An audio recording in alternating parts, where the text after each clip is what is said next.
Before we begin, in 2019, YouTube was caught data mining children under the age of 13, violating the Child's Online Privacy Protection Act, or COPPA. Since settling, YouTube has enacted new policies meant to dodge responsibility and scapegoat creators.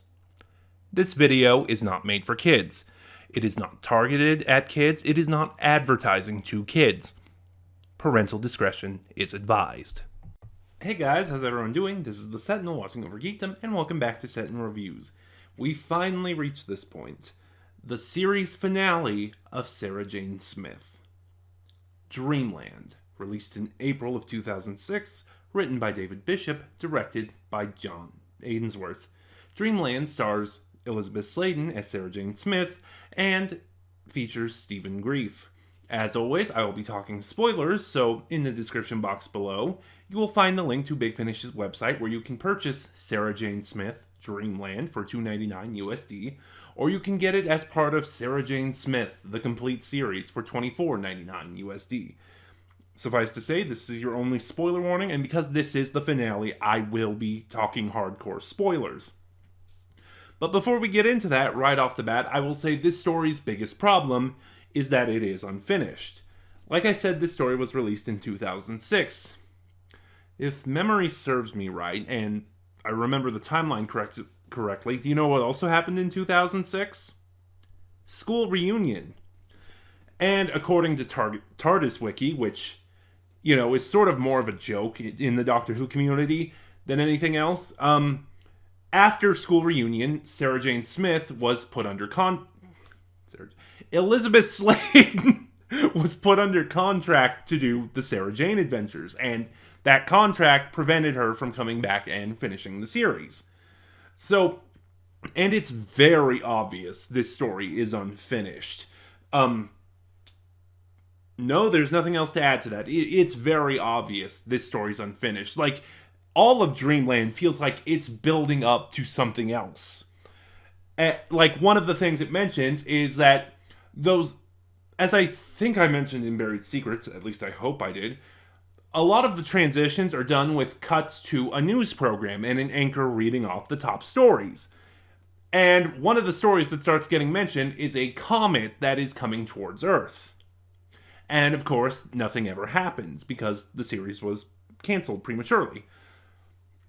So what is the story of Dreamland? Now, as I mentioned in Fatal Consequences, one of the big events that Sarah Jane Smith Series 2 was building up to was the Dauntless, this commercial spaceship that was a spaceship that was going to be doing commercial flights.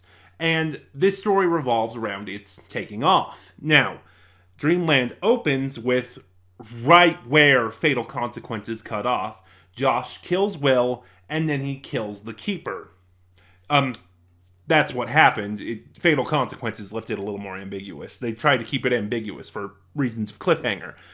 And Sarah, despite being saved, is horrified that Josh has now killed 4 people. Yeah, because there was the guy in Mirror Signal Maneuver, as well as someone in Buried Secrets, and then Will Sullivan and the Keeper of the Crimson Chapter. And, he says they were going to kill you, and he keeps telling Sarah, they were going to kill you, they were hurting me, I was protecting myself, and it sort of clicks with Sarah, every time this has come up, you've used that excuse, and she's horrified, and just, once again, I want to gush for a minute, because, as with the rest of this series, Elizabeth Sladen is just wonderful. Like, again, having only seen her on TV, I thought, okay, she was okay, but just hearing her in Big Finish, hearing her play this role so much, playing this role older, playing this role after so much time has passed, she is just brilliant, It's kind of my thoughts with, like, the War Doctor Volume 4 with Louise Jameson. Seeing the actress play the character so much older, it's really such a well-done performance. And I'm going to be talking about the performance a lot because actually the performances from all 3 of our leads are in this. Elizabeth Sladen as Sarah Jane Smith, Jeremy James as Josh, and Sadie Miller is back as Natalie. And they're all great. So some time has passed. Will has had his funeral. Sarah was both hoping and not hoping to see Josh there, and she was also hoping to see Will's stepbrother, Harry Sullivan. And then she finds Josh and Sir Donald at her home. And first, we get a big revelation that, as I mentioned in Comeback, Josh was kind of...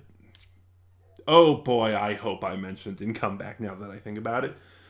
Josh was sort of born into privilege. He was born into a rich family. He disagreed, so he's been trying to rough it on his own. But with everything we learned, that might have just been a cover story, because, as I mentioned, he is an acolyte of the white chapter of the Orvis Pastramo. Not just that, he is Sir Donald Wakefield's son. And it's not as good a twist as the twist in Fatal Consequences that Sarah actually is the Herald and this entire series is her fault. But it's decent, it's well executed. Anyway, Sir Donald is telling Sarah that when the Dauntless is ready to take off, because he bought both passenger seats, he wants her to go with him. And I really like this conversation between Sir Donald and Sarah. Actually, most of this story, or, well, really this entire story, is framed as a crisis of faith type of story. You know, someone who, in one way or another, has lost their faith and needs to have it reaffirmed. And, even though I'm not a very religious person, I've never had a religious upbringing, I really like crisis of faith stories. I think they're really good in terms of character. And and that's really highlighted in this scene between Sarah and Sir Donald. He continues to insist that Sarah is the Herald, and Sarah continues to refuse to believe that. And at one point he says, "Don't you believe in a higher power? Don't you believe in having a destiny or something?" And Sarah says, "No. I wish I did, because that might help justify the random cruelties of the world, but that's just it. They're random." And like I said, I love that scene. And Sir Donald leaves and tells Sarah just to think about it. This part of the story takes place in late spring. I believe late spring. And the Dauntless takeoff doesn't happen in story until October. I'm going to get to that in just a second. Anyway, that night, Sarah calls Natalie, and Sarah reminisces about the Doctor. How the Doctor opened her eyes to the bigger universe, and what she felt like traveling with the Doctor, and then how they parted ways, and how a lot of Sarah's viewpoints have been brought about because she kept looking for the Doctor, and he never came back. And just listening to my friend's podcast earlier, this sort of pining is done way better than it was done in School Reunion. Anyway, so Sarah agrees, ultimately, to at least go watch the Dauntless take off. At this point, she doesn't agree to get on it, be on the flight. She will, spoilers, but she agrees to go see it take off. And that's kind of a big thing with this story, because we do get some technical jargon about preparing for space, the training, the preparation, and all that. But a lot of it leading up to it, because the takeoff of the Dauntless itself is the climax of this story. And this story is only an hour long, but a lot of the... Oh, I just lost my train of thought, excuse me. But yeah, no, it's like from late spring to October, so I think mid-fall, they ghost over a lot of that. Like, Sarah arrives, she does months of training, and then bam, Dauntless is taking off. It's really rushed. This story does have kind of a rushed quality to it. And again, I think it's because it's unfinished, and it's obviously meant to be part one to a bigger story. Anyway, Sir Donald, as has been sort of mentioned throughout Series 2, has cancer, and that's why he's been so gung-ho about the Dauntless flight. He wants to see the universe before he succumbs to his illness. And ultimately, that doesn't happen. Sir Donald ultimately dies. And he asks Josh to take his place on the Dauntless flight as his son. And this is really one of the moments where Jeremy James's performance as Josh shines. The way he breaks down, it's just... gut-wrenching. Actually, from this point on, as we get closer to the end of the story, a lot of this story is gut-wrenching. And don't worry, I'm going to explain why, because like I said, we're talking hardcore spoilers, and some of the best moments in this story are the spoilers. So anyway, the Dauntless takes off. It's supposed to leave the atmosphere and then come back. It's supposed to be like a 20-minute flight or something. And one of the things they mention is the thrusters are supposed to shut off, and then the ship is supposed to propel itself on the momentum for a while. But the ship keeps going. The thrusters don't shut off. And then we learn that the pilot of the Dauntless, a man named Ben Kimmel, who I didn't talk about, he's serviceable and really nothing else. He is an acolyte of the Crimson Chapter. So he tries to, he tries to kill Sarah again, obviously, and forcing Josh to intervene. There's a scuffle, and Mission Control loses contact with the Dauntless. And now we're going to talk about the climax and some of the hardcore spoilers, and yeah. Josh dies, and it is a brutal scene. It is gut-wrenching. It is heartbreaking. Like, in the past with Big Finish, when they've gone emotional, it's been like, oh yeah, that's sad, I feel that. But it's never really been kind of deep with me, if that makes sense. Lucy, the closest we got was Lucy Miller dying. The twist at the end of Lady in the Lake, Diary of River Song Series 3, got kind of close. Good Night, Sweet Ladies from The New Adventures of Bernice Summerfield. But yeah, nothing's ever really hit me. Well, hard at least. And then Josh died. And that scene is just brutal. So Josh manages to kill Ben Kimmel, this Crimson Chapter acolyte. And then he's very severely wounded. And it's obvious he's not going to make it. And just...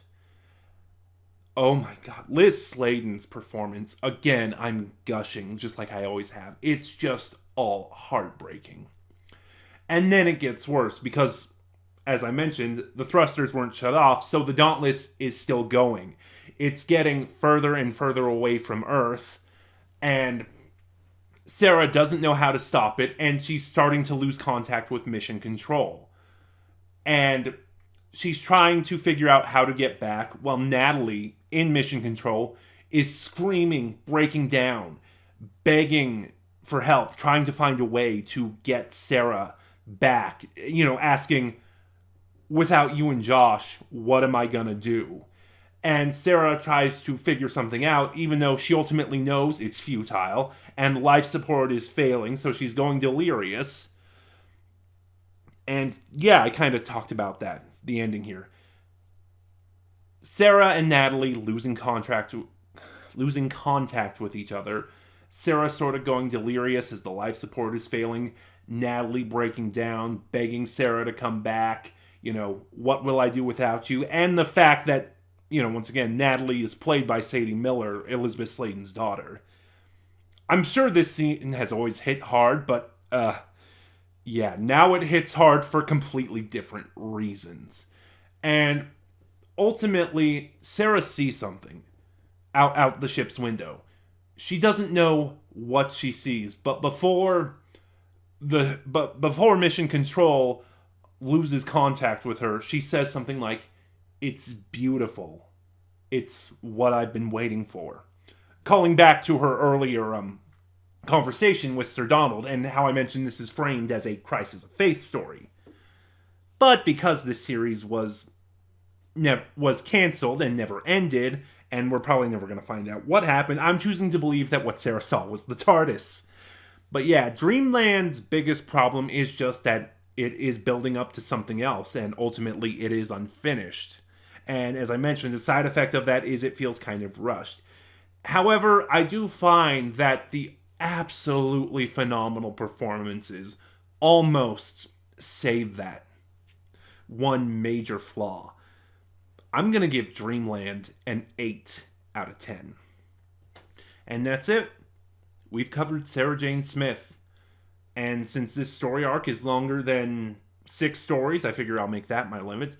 Join me next week when it'll be time to discuss the ranking. And those were my thoughts. What did you think? Start a conversation in the comments below. Like, comment, subscribe. Click the bell next to subscribe to get notifications when I upload. Share my video around. All of it helps my channel grow. In the description box below, you'll find the link to my Ko-fi where you can support the channel, and you'll find the link to my Twitter where you can follow me and get updates on the channel. This is the Sentinel, watching over Geekdom, and I'll see you guys next time.